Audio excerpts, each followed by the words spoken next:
Welcome to the NBA Coast to Coast podcast brought to you by thelines.com. Coming to you from the West Coast, Josh Lander, joined by my guy Nate Weitzer on the East Coast. And we've got a tiny little 3-game slate to choose from here on a Thursday night in the NBA. In this one, we are taking a look at the Portland Trailblazers at home versus the Nets, continuing to struggle over their last couple games on the road. Also have another game video and our player props video up for you today, so make sure to like and subscribe to that page. Continue to follow along with us each and every weekday of this regular season. Also head to thelines.com. Nate and gang have great written content up there for you guys all season long, including our great odds finder tool where you can go ahead and make sure you're shopping those lines to the best of your ability across those U.S. sportsbooks, getting the best juice available there. Nate, let's go ahead and jump into this little 3-game slate and then talk Nets and Blazers. Yeah, this is the only one with a close line here. Nets are plus 2.5 at Portland. Opened closer to a pick'em. And then Portland's been gaining a little bit of steam, but not as much as you'd expect. Then we got Spurs plus 7 at the Kings. Totals creeping up all the way to 237.5 there. And Pistons are plus 9.5 at the Clippers. That total's also been bet up to 217.5. Paul George is questionable for that one, so that will have a huge impact. Cade Cunningham, of course, still out for the Pistons. Looking at the Nets, Blazers here. We were pretty confident about the Kings beating the Nets after they lost to the Lakers. Quite a dubious distinction there. But we weren't really sure what to make of the total because they had been playing such good defense until they sputtered against the Lakers. But we kind of looked at it like the honeymoon phase is over with Jacques Vaughn. They might get back to who they are in terms of their personnel. Did not see that beatdown coming. 153 points, the most the Kings have scored since 1985. They had 23s. They had 66 paint points, and once again, Brooklyn couldn't get a rebound to save their life. 43-29 disadvantage on the boards. This is exactly the type of problems we saw under Steve Nash. Jacques Vaughn taking over was more of a Band-Aid than a full stitch job, I guess, if you will. And, I mean, you got to look at this as some of the makings of a team just quitting on the floor when you gave up that many points. And then you get what Kevin Durant says after the game. Just to reiterate, he lists everybody by full name in the starting lineup. What, you want Joe Harris, me, Royce O'Neal, Nick Claxton, and you want us to win games? Called out Ed Sumner. Yeah, left somebody out there. Just completely throwing his teammates under the bus and saying, like, these guys aren't good. And I'm out here, a week after saying something like, look, if you're going 1-on-5, you're going to turn the ball over, meaning that he gets no help on offense right now. Kyrie still suspended for this game. He might return to the team on Sunday is the word. But, I mean, the Nets are, it is getting late early here. They're probably going to wait and see how things gel when Kyrie gets back in there. But if they don't look any better, I think we might actually see Kevin Durant shopped on the market here, which is an interesting case. And Portland was one of the teams that were in the mix for Durant this offseason, and they would have gotten a lot more interest in futures markets if they had picked him up here. But as it stands, they're flying under the radar and doing just fine. 11-3 against the spread, and they are one of our favorite teams to bet on. Got them at the Pels last week on the money line, and they go ahead and just win. Their defense is great. It's sixth in defensive rating. It's just a complete opposite from the Portland teams we've seen over the last decade, right? Where it's pace, score, play no defense because we have, because of our roster construction. And Jeremy Grant, Josh Hart, Yusuf Nurkic all playing great individual defense. And the Pacers have slowed it down, 28th in pace, much more deliberate. They seem to be built to have success in the playoffs now. You look at home, though, they do trend to play higher scoring games. They played a little bit faster on the road, but at home, much more efficient. So scoring 115.7 versus just 105 on the road. And their defensive rating is 5 points worse at home. The games are totaling 229, and you got a 220 total here. I would definitely be interested in Portland's team total, first and foremost, after what the Kings did here. And then looking, I would lean towards the over in general here. Portland and the over seems like a fine parlay. I don't know why odds makers are expecting things to change. Like 2 nights later, this is the last game of the road trip for the Nets. They know Kyrie's probably coming back when they get home. There's no reason for them to be galvanized here. Especially, I mean, I guess they could react to KD's comments positively to be like, let's show him we can play. But I mean, they defensively, there's just not a lot of good personnel out there right now. And offensively, there's just way too much on Durant's shoulders. I don't see how they beat this really good Blazers team. I'm chuckling to myself thinking about Ed Sumner in the mirror, like, all right, man, we're going to show them what we're made of. Like, it's not fair, dude. It's not fair to KD. I mean, he doesn't handle it well. I mean, his comment was also like charged with sort of like defense against why he was requesting a trade originally. And so that was a part of his response was, I was requesting a trade because who did you think was going to get blamed when exactly what I thought was going to happen happened? And we're 6-9 and we can't play defense. And I have the highest usage rate of anybody not named Luka Doncic right now. And I can't, I can't do it all by myself. And truly, he has to do it all by himself at this point. After Kyrie, I mean, he's averaging 30 a game right now. KD is with pretty good splits, man. 52%, 35 from three. Almost 10 free throw attempts a game. Still diming people up with 5 assists, 6.5 boards, like 2 blocks a game, a steal a game. He's doing everything. Kyrie's averaging 27 a game in the 8 games he's played. Nick Claxton is your next highest scorer at 11.5 a game. Royce O'Neal's at 10 a game. Seth Curry's under 10 a game. Cam Thomas, Edmund Sumner, Joe Harris. Anybody in the last 3 especially, Seth Curry, Cam Thomas, Joe Harris, there's no offense coming from those guys. So like, what do you expect from this team right now? They're bad on defense, but they're not as bad as we, when they were the hardened Kyrie KD Nets, and you just go look at every single defensive stat and be like, Jesus, they're not even trying. They're happy to win 130 to 122. And now it's not even the same thing. It's just a matter of they're not good on defense, but they're not actually as bad as they've been. They also can't score the ball. And what you said about Jacques Vaughn is entirely right. That was entirely my point as well. You brought it up first where you were like, oh man, I don't know, this Kings game. I think that this is a clear Kings win. I'm going to go ahead and make clear that, like you were saying, I'm going to make clear that like I'm telling you that the Nets, this is a fluke, right? Like since Jacques Vaughn took over, nicer defensive rating, playing a little bit more efficiently and with better pace. But those wins that he's had were against Chicago and against the Knicks at home and against the Charlotte Hornets, Washington Wizards, and the Clippers on the road, right? And then they've lost a bunch of games to good teams. All those teams I just said, I'm not a fan of. I mean, beating Chicago at home was kind of a rally around Jacques Vaughn kind of game, as that was the first game that they played after Steve Nash left. And then they lost that game. They beat the Knicks, who I'm not really sure what to make of that team yet. We'll see. I'm waiting for Tibbs to get fired. But the other teams that they lost to, that they beat, are bad. The teams that they lose to are good. This team is good, and Portland needs to start getting that respect, right? I mean, the first starting point we talk about is Brooklyn can't rebound. You said that in the Kings game, dead last in rebound percentage this season now overall. And then, from there, it's what you said. It's the team that they finally constructed around Dame that we've been waiting for. Jeremy Grant is the piece that we've been waiting for. Shaedon Sharpe, Justice Winslow, even Josh Hart. These are perfect players to play alongside Dame that he never had. Even when you look at the comparisons for the guys that were playing around him, like a Norman Powell, maybe somewhat comparable to a Josh Hart in like an undersized rebounding guard. Not the same. Josh Hart's getting those boards, getting the sloppy points and all the sort of dirty work. And then so is Justice Winslow. I mean, all those guys you mentioned, Nurk's got a defensive rating individual of like 107.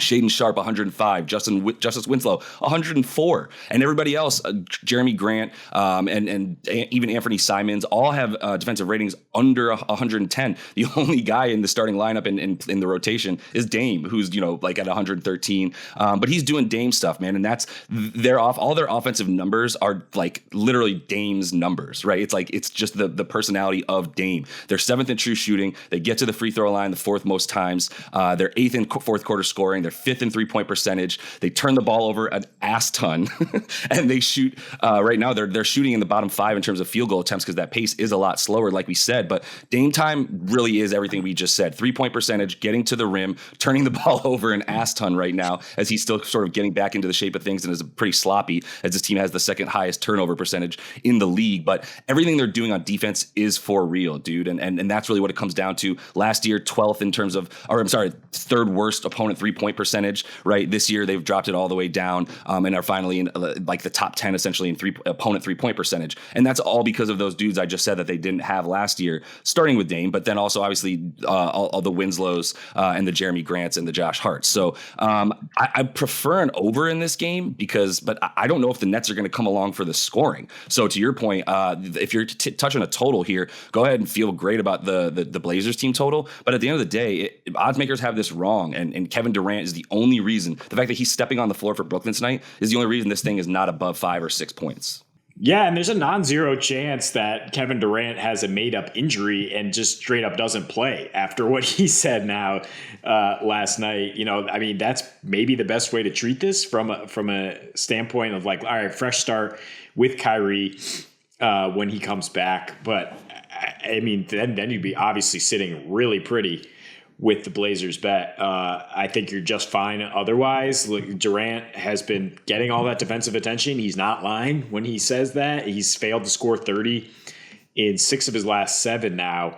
And in 4 straight matchups against Jeremy Grant, who's a decent matchup for him at 6'11", rangy guy who can make it slightly difficult. I would look at the under at his 30.5 points here. Because the Nets just might not be competitive like last time. I mean, he definitely could have got there against the Kings, but it was over. Yeah. So it's going to be interesting in our player props to look at how this game shakes out when you try to project that. I think you are much safer taking the Blazers team total over here, which, it's below their average. If we got a 220 total, they're probably about 112 on a team total, and they're averaging 116 at home. The key when you talk about free throws, allowing the 4th fewest for Portland, I mean, that's the only way Brooklyn was scoring in that Kings game. They went 30 for 33 at the line, KD 11 for 11. If they're not getting free throw attempts consistently, if Nurk is able to protect that paint without fouling, they're in trouble. Defensively, they're 27th in 3-point defense, so that obviously puts you in trouble against Dame and Anthony Simons. I worry that Portland runs away with this one. I think that's a much more likely outcome than that the Nets are suddenly fighting real hard in the last game of this road trip. Yeah, I got to concur entirely. It's 2 teams still, just one team sliding in the Nets and one team that's actually on a surge a little bit and has actually gotten better on offense. We mentioned they got the 12th offensive rating in the league this year. Over their last 5, especially because Dame's been heating up and been playing, they are 6th in that offensive rating. He missed a few games, as we know, and then came back out. So since he's been back out, back to 6th in offensive rating, still with a second slowest pace in the league. So this isn't some weird fluky run and gun and just try to outscore the teams that they're playing as we've seen in the past. Got to believe in the Blazers right now, sitting at 11-3 10-4 in the season, 11-3 against the spread. So. And then we get to this game, Pistons +9 at the Clippers. I saw it +9.5 for a minute. We'll see where it settles. And that total's been bet up 2 points to 217.5. I mean, I'm scared to take an over against the Clippers. I think that's kind of silly in general. They're 12-3 to the under this season. And the exceptions are kind of, I mean, their latest one was against the Rockets, though, which is a very similarly built team to the Pistons in that they suck. They're one of the 2 worst teams in the NBA. The Pistons have the worst point differential. And they're going to be without Cade Cunningham here, in addition to our guy Beef Stew, and Corey Joseph is questionable. Interestingly, they haven't really been much worse without Cade in a 12-game sample since the start of 2022. I mean, they are 2-10, so the win percentage is lower, but same offensive rating, a little bit of faster pace, and hitting more threes. So. I mean, there is a case to be made for the over. I see why it's gaining a little bit of steam at 215. I'm not going to trust the Pistons, though, to score against this LA defense. And LA is dead last in points per game, even after ramping it up their last 8 or so. They're still dead last. They've increased from 103.5 to 105. They've increased their free throw rate from 29th to 23rd. I will say, though, that if Paul George is out, he's questionable with a hand injury. I think the Clippers defense suffers a lot more than its offense. I think that's been where he's been most valuable the last couple of years. Surprisingly enough, I mean, he does put up those offensive numbers from time to time, but he's kind of inconsistent, really dependent on the 3-point shot right now. But defensively, when he sits, their defensive rating jumps from 110 to 114, and their offensive rating also goes up. This is since January. They're 12 and 14 in those games, the Clippers.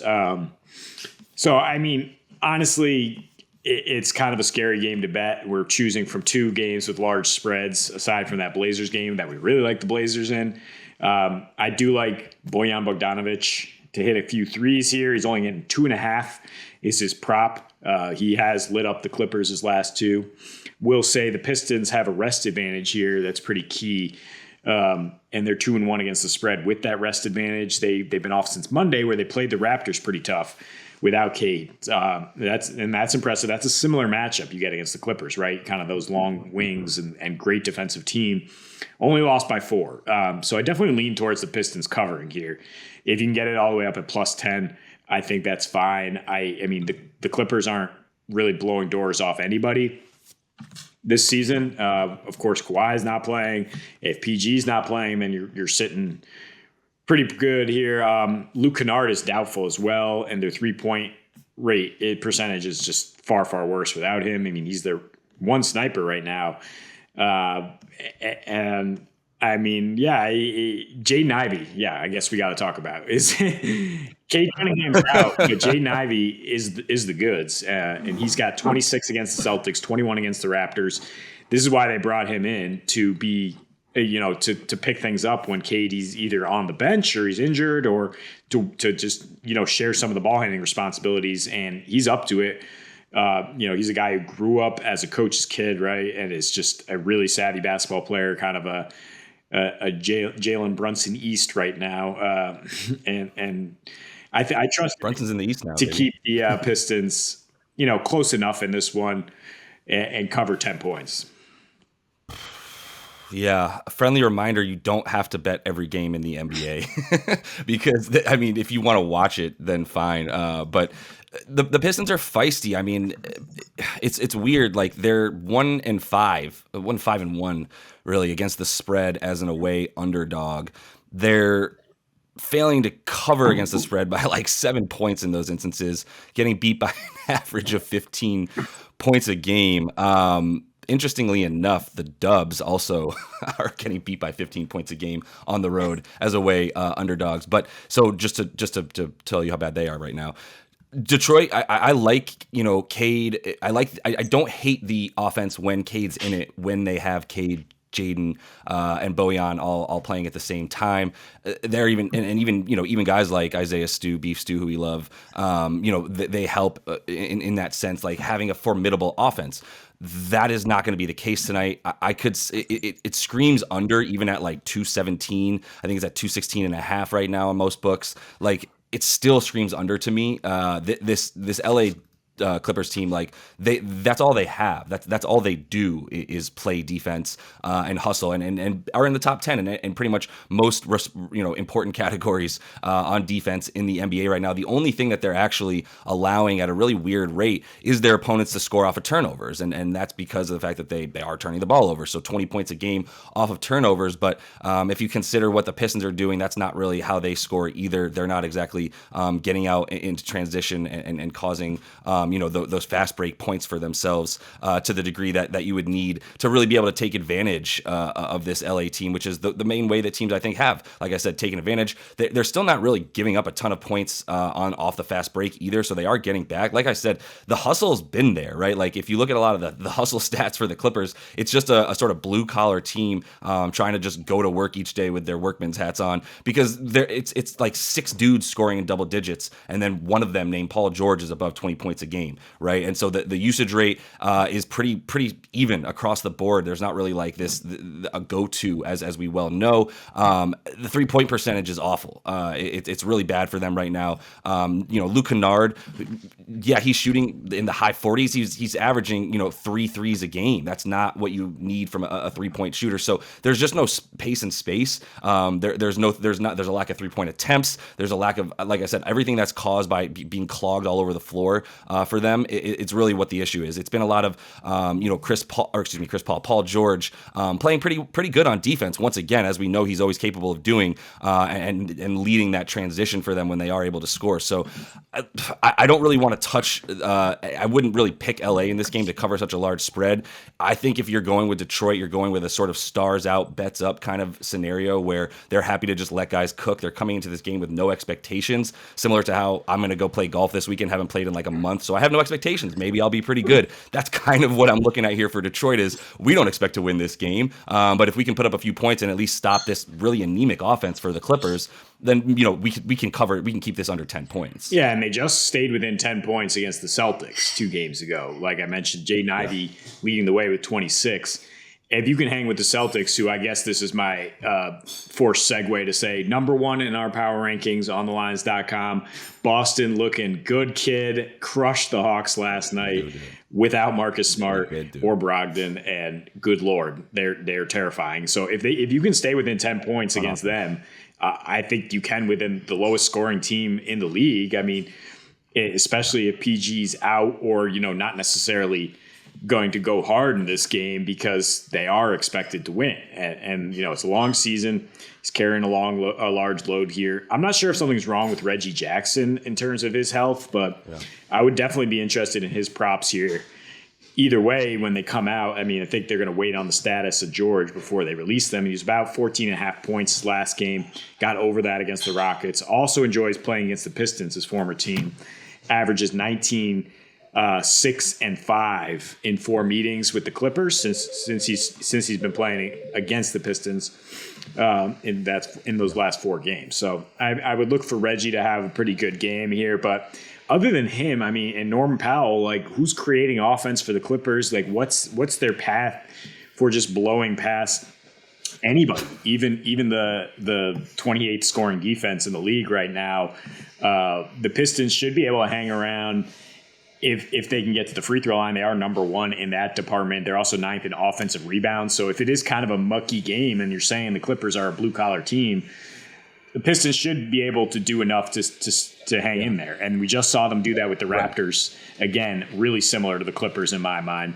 So I think they hang within single digits. Yes. No, I fully agree because, also the lack of points, it does. It's like, to your point, like you can't beat a team by 10 points if you score 95.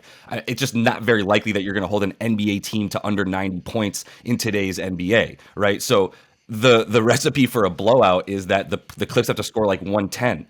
And I don't see that happening as we talk about at home, 101.6 points per game. They're scoring 108 on the road, also really freaking bad, dude. But at home, 3 and 4 total right now at home, just straight up, with, at shooting just awful at home. 6 percentage points worse from deep, 4 percentage points worse just overall from the field, worse from the free throw line, actually getting more free throw attempts on the road. Like, who does that, right? Like, you always get the calls at home. It's somehow they have 4 more free throw attempts on the road than they do at home. It's just a really gross looking offense. They get some offensive rebounds and rebounds at home or on the road. They do not board at home, like I'm saying here. So everything just leads you to go slower pace. They're not going to turn the ball over as much at home, but they're not going to get I like an under. I still do. Like, this reeks of like 101 to like 93 or something like that, and that still gets you inside that 10 points, and you can still feel really good about going under 217 from an offense that is just so bad in a team that I still think is probably going to win in the Clips. But if they do, they're still, like I said, they're not getting to 110. So, Nate, let's go ahead and jump into your first play, a prop for tonight. Yeah, you mentioned Trae Young getting shut down. The Hawks didn't score for like 6 minutes in the fourth quarter there against the Celtics, and then they broke that schneid with Trae Young hitting an awful step back 2 with his foot on the line. Just have to throw that out there. C's looking good, kid. The Nets are in danger of being blown out once again, so it makes me lean towards Anthony Simons more than Damian Lillard. We saw when Dame missed his first game and the Blazers just crushed the Rockets, but I think Simons had 7 threes by halftime in that game. Yep. So if we can see something like that again, I feel good about plus 115 for him to hit 4. He's hit 5 threes in 3 straight games at a 44% clip. And that's what he does at home. Basically since January this season, 4.7 threes at a 44% clip. He had 23 points last time against Brooklyn, despite going 2 for 11 from deep, which is out of character for him. His prop at 20.5 points, don't mind that either. As we mentioned in the game video, the Nets are coming off a historically bad defensive performance, gave up 23s, 66 paint points.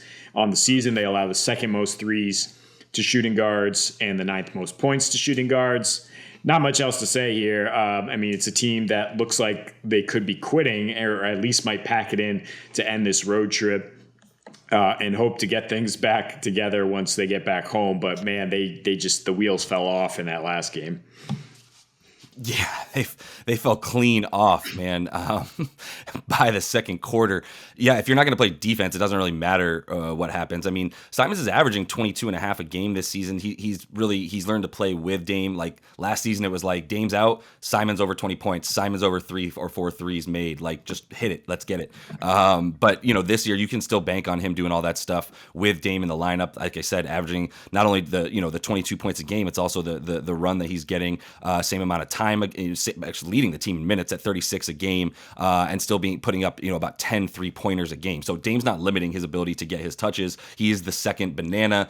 1B, if you will, 2A to the Jeremy Grant 2B. Either way, I love this team. I love the fact that there's a lot of guys you have to guard now, and that's opening things up for Simons big time. So I'm going to move on. Both my props, big spoiler here, are Detroit Pistons, and they're both based on the fact that Cade Cunningham is not playing tonight against the Clippers team that we have a video about as well. Bojan Bogdanovic, going to him. I haven't talked about my fantasy team in a while. He's doing great stuff for us there.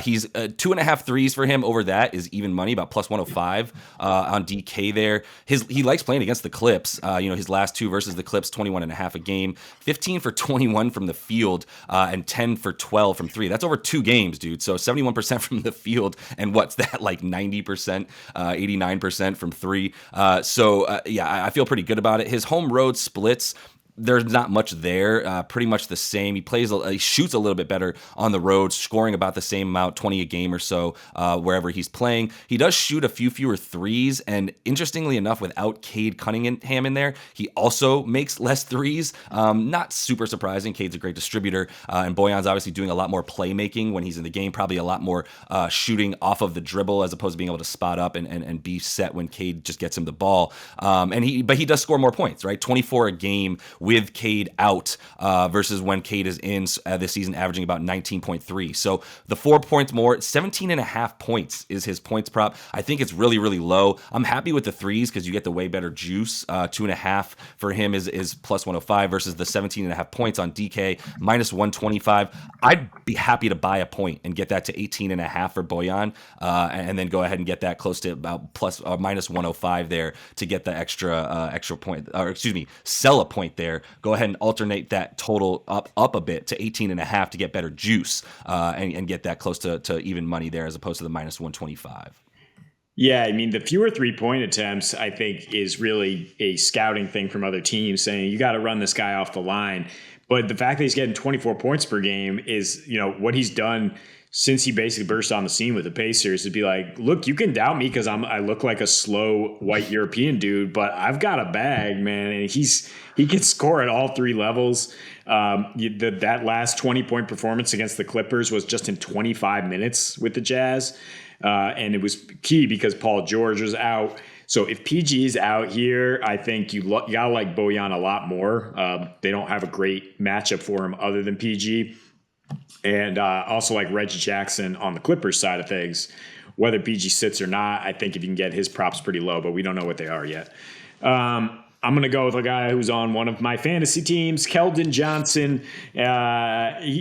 Rebounding at a really a stunningly low rate this year after he was far more effective on the board. So I'm kind of interested in buying low on that when you look at the game with a 238 total against a Kings team that's 8th in pace, allows the 5th most rebounds, 6th most points to small forwards this season. Kings are giving up the 4th highest defensive rebounding rate. They don't crash the glass. They play fast. If they're not as hot as they were against the Nets in their last game, there will be plenty of opportunities for Keldon to get over 5.5 rebounds. That gets you plus 115. Now, there's some really intriguing odds for a double-double, which he hasn't done since the season opener against Charlotte, but that's another team, plays fast, can be hot or cold, kind of like the Kings. He went for 20 and 11. The last time he was in Sacramento last December, 16 and 11, and that was at a game with a 96 pace. I mean, it's just if you get the ball to bounce right for you a few times, it's plus 1,300 at DraftKings. I don't mind sprinkling a small bet on that. I mean, there are notable home road splits here. The Spurs are worse offensively and defensively on the road. Keldon's his points dropped from 24 to 21 and rebounds from 6 to just 4 per game on the road. But Kings also score more and are worse defensively at home. So, I mean, the expected bet here is 21.5 points. That's why you're getting poor odds. I would rather combine that with the rebounds. You add 6 rebounds to 27.5, or just take him to get 6 rebounds and hope that the ball bounces his way a few more times as Pirtle and Sabonis get locked up down low, those two European giants. We'll hope so. After Jakob Michael Jordan Pirtle dropped a 30-piece the other night in a pretty good matchup for him against those Blazers. So we'll see who's really able to put up the points tonight. But there's going to be points, man. It's going to be. I think we're all expecting a barn burner, which is why we kind of lean away from touching a 7-point spread. You just really don't know. There's too much fluctuation there. But yeah, Keldon's looked really good this season, man. He and Devin Vassell are for real. Those are two really, really good players, and they're gonna find themselves with some pretty long NBA careers, I would imagine, especially the way Keldon is able to be so versatile all over the floor. So I'm going to finish off. I already told you guys I'm taking 2 Pistons here. Jaden Ivey was the obvious other one with Cade Cunningham out. It's just a matter of what he and Bojan do when Cade is out, dude. That's all I've got for you guys right now. 17.5 points, even money on DK right there. With Cade, 15.5 a game, pretty close to the 17.5 already. 3.5 assists. 3.5 free throw attempts with a 22% usage rate. Still some decent numbers for a rookie guard in his first 20 games in the league, or 15-ish. Really, really nice numbers. Without Cade, it's even more impressive, dude. It's like rookie of the year shit. It's 19 points a game, 5 assists, 7 free throw attempts, and a 29% usage rate. He does slide over, it seems. Like he and Bojan are basically mixing point guard duties. You called Killian Hayes one of the biggest busts since Anthony Bennett, if not the biggest. I argue a little bit right now with that, but that's not the point of this. The point is he does come in and play a bit more point guard, Killian Hayes, but it's not like he's getting that much more time or usage or having the ball in his hands. It's like we said, it's Jaden and Bojan with the usage rates going up to close to 30% for both those guys. So if he's going to play 32 minutes with a 30% usage rate, putting up roughly 15 to 20 shots in this game, 17.5 points for Jaden Ivey. I know I like an under, and I really I don't know. We do like the Pistons to cover a large spread here, especially if Paul George isn't in there. But there's really just 2 guys that you expect to score when Cade Cunningham is out, especially because they're 2 guys looking mostly for their shot. Even though I said Jaden gets a few more assists a game, I'm not even concerned about throwing it in there. I'm just concerned about getting him over 17 points tonight against a Clippers team that we're hoping won't have Paul George, and that both these props will hit for us. I didn't say Hayes was a bust. I said he was the worst draft pick since Anthony Bennett because they had the 7th pick and Tyrese Halliburton was sitting there as the obvious choice.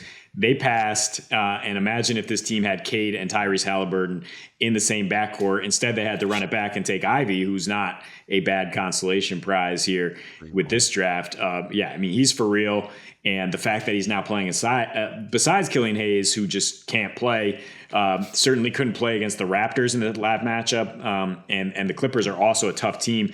Hayes was yanked after just 24 minutes. And he had 12% usage rate against the Raptors. And then Alec Burks, your boy, the veteran easy 20, gets 15 off the bench. I would actually look at the same kind of thing happening here. If you can get Burks at 9.5 points and Hayes at under 10.5 points, both of those look fine to me because I don't think he can stay on the floor against this Clippers team. Yeah, good luck getting Alec Burks props. Might be a nice DFS play if you do think he's going to be in there. Get him about as cheap as you could possibly imagine. So that is all the time we have for you guys. Make sure to like and subscribe to that page. I know it's only a little 3-game slate tonight, but there is plenty to choose from in these props, and we will be back with you guys tomorrow. So until we see you next, happy betting.